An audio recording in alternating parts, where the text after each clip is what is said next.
Hey there, everybody. I'm a little early today because we're taking the kids on vacation for spring break. We're going to go to the zoo, hopefully get some fresh air.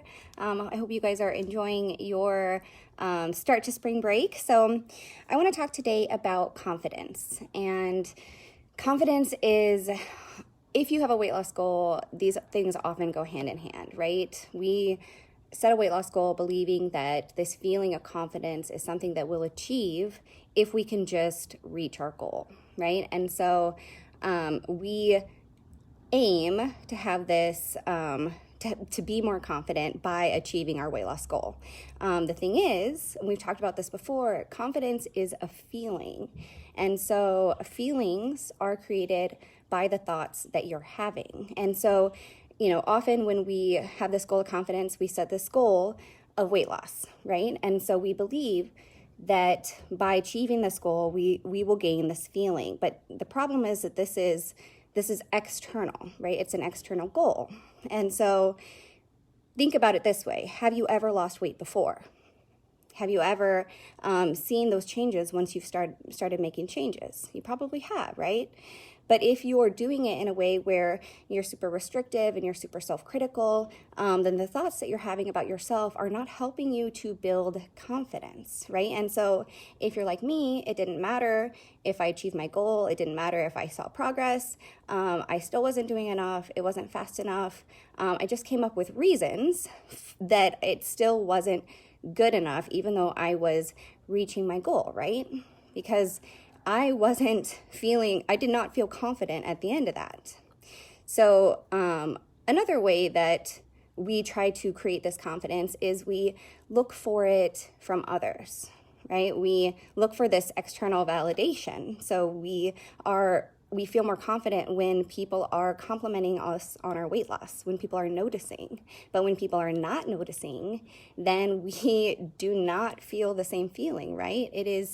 It's temporary and it's fleeting, because what we're ultimately doing is we're asking these people to create a thought for us to think about ourselves so that we can feel more confident. And it works for a minute, right? It works for just a little bit of time because we can believe it for that amount of time, but we're not really changing our own underlying beliefs. And so it is fleeting. It's just temporary. And so we're always searching for that somebody to give us the bump, right? That somebody to just say that obviously you're doing amazing things, because if they're not saying it, we're not getting that validation, then we don't feel good about it. So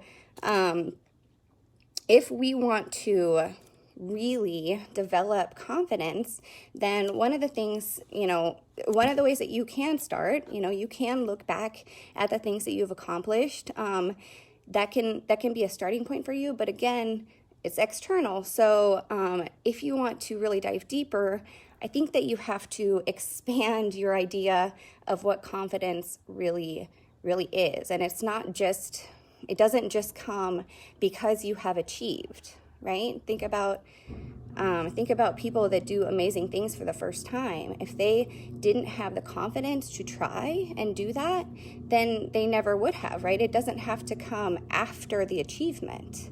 In fact, it can be something a feeling that we bring to ourselves anytime we want to. If you think about instead of your accomplishments that other people would view as accomplishments, but think about the things that you worked really hard for. Think about the things that were difficult, the hard things that you did, and you persevered and you completed your goal, right? When I first started therapy, and it was really hard. These were hard conversations that I was having, but when I look back at it now, I can look at the advancement that I have, and I'm so much more confident now because I had those hard conversations and I stuck to it.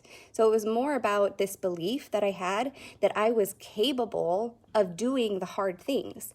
And I kind of had to ease into it a little bit, right? Which is why I talk so much about when you have goals, that you create goals that you can achieve, because it's going to help you to build the confidence all along the way. As long as you take the time to actually feel proud of yourself, you know, all along the way as well. When I was doing the therapy and I was seeing, you know, changes in the way that my brain was thinking about things, I would say it to myself, and I'd be like, oh my gosh, I handled that so well. Can you believe I did that? Like that was the confidence I got just from reminding myself that I was capable of doing hard things.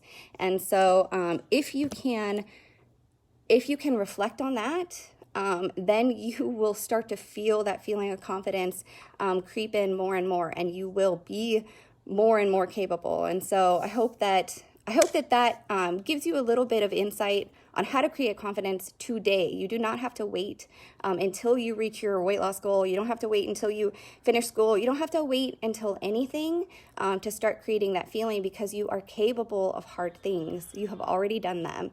So start thinking about them and see if that doesn't shift things a little bit for you. I hope you have an awesome day. Enjoy your week. See you guys real soon.